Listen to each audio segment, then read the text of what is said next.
When the Prophet ﷺ was dying,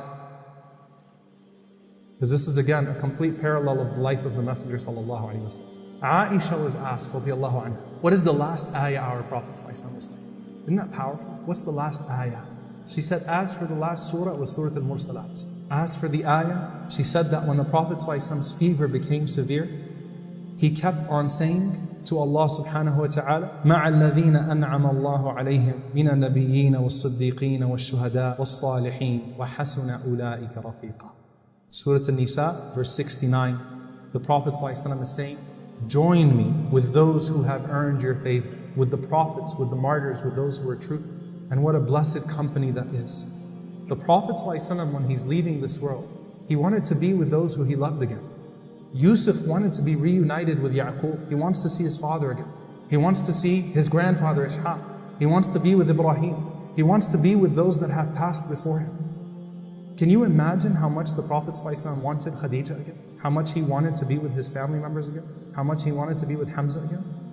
4 days before the Prophet ﷺ passed away, he told Abu Muwayhiba, radiyallahu anhu, he said, Oh Abu Muwayhiba, inni qad umirtu an astaghfir li ahli al-Baqi'. Allah commanded me to go seek forgiveness for the people in Baqi'. And he took Abu Muwayhiba there. And he says to Abu Muwayhiba in the middle of the night, 4 days before his death, he says, I want you to know Allah has given me a choice to stay amongst my ummah and be given the keys of this world. And then when it's all over, enter Jannah and meet Allah. Or I can meet Allah now. You know what Abu Muwayhiba said? He said, Ya Rasulullah, choose us. Don't go, choose us. We don't want you to leave, Ya Rasulullah. Choose us, stay with us. Prophet ﷺ says, Bal ikhtartu Rabbi, I've chosen Allah. And when he's leaving, he's saying, Al-Rafiq al-A'la, Al-Rafiq al-A'la, the companionship of the Most High, the companionship of the Most High. And the Prophet ﷺ is joined with those who he loves. And when he passes away, the desire of every companion thereafter is, I want to be with the Prophet ﷺ. Fatima radiallahu anha, who he told, you would be the first to join me after I pass away. Fatima radiallahu ta'ala anha, she dies 4 or 6 months after the Prophet ﷺ. She's joined with her father. Bilal radiallahu ta'ala anhu, when he was passing away, his wife came in the room as he was dying and she said, Wa huzna. What a day of grief this is. What a day of horrible fortune this is. He said, Bal quli wa farha. He said, no, say what a day of joy. Ghadan alqa al-ahibba Muhammadan wa sahba. Tomorrow I get to meet my beloved ones, Muhammad and his companions. I get to go back to Rasulullah sallallahu alaihi wasallam. I get to go back to the companions. The believing souls are waiting for you. When Uthman radiallahu ta'ala anhu was placed under siege in his house, he was fasting. And on the last day, he saw a dream of the Prophet ﷺ, and the Prophet ﷺ says, Ya Uthman, hal mana'uk min al-ma'? Have they stopped you from drinking water? He said, Na'am ya Rasulullah, yes, O Messenger of Allah. He said, hal mana'uk an al-ta'am? Have they stopped you from eating? He said, yes, O Messenger of Allah. He said, hal mana'uk an al-salat fi masjidi? Have they stopped you from praying in my masjid? He says, yes, O Messenger of Allah. The Prophet ﷺ says, don't worry, Uthman. Tonight you will break your fast with me, Abu Bakr and Omar. Tiftaru indana. Your fast tonight will break with us. You will eat with us tonight, not with the people of this world. Dear brothers and sisters, one of the greatest comforts as you are leaving this world is that you are joined with the believing souls, that you are greeted by the believing souls. Think about your loved ones that have passed away, the believers amongst them. You're greeted by them. They're waiting for you to join that round. And Abu Bakr radiallahu ta'ala anhu, when he was dying, it was a Monday. He said to Aisha radiallahu ta'ala anha as he was dying, Ayyu yawmin hadha? What's today? She said, Al-Ithnain, Monday. He said, what day did the Prophet ﷺ die? She said, Monday. Abu Bakr says, In muttu fala tantadhiru bi ila al-ghad. Look, if I'm dying, don't try to resuscitate me and don't wait to bury me till tomorrow. I want to go today. He says, فَإِنَّ أَحَبَّ اللَّيَالِ وَالْأَيَّامِ إِلَيْ أَقْرَبُهَا إِلَى رَسُولِ اللَّهِ صَلَى اللَّهُ عَلَيْهِ وسلم. Because the most beloved of nights and days to me are the ones closest to the Prophet ﷺ. He said, how old was the Prophet ﷺ when he died? She said, 63. Abu Bakr said, how old am I? She said, 63. He said, Alhamdulillah. He said, and what was the Prophet ﷺ wearing when he passed away? She said, 3 cloths. 2 of them were from his ihram and Hajj, Hajjatul Wada', and an extra cloth.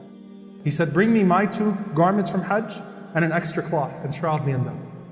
He knew he was going back to the Prophet ﷺ. And the Prophet ﷺ, he says in this authentic hadith that when the believer passes away, he says, يَأْتُونَ بِهِ أَرْوَاحَ الْمُؤْمِنِينَ. The believing souls receive him. فَلَهُمْ أَشَدُّ فَرَحًا مِنْ أَحَدِكُمْ بِغَائِبٍ. And they are more pleased to receive you than your long-lost relatives. You know when you haven't seen someone that you love for so long in this world? and you go to him like I'm going to come to you right now and give you a really big hug? You know when you see someone that you haven't seen for a really, really long time, the love, the excitement, the joy when you meet them in the airport? Think about if you haven't seen someone for 10, 20 years. Though that's not likely in our generation due to air travel and so on and so forth, but someone you haven't seen for a long time.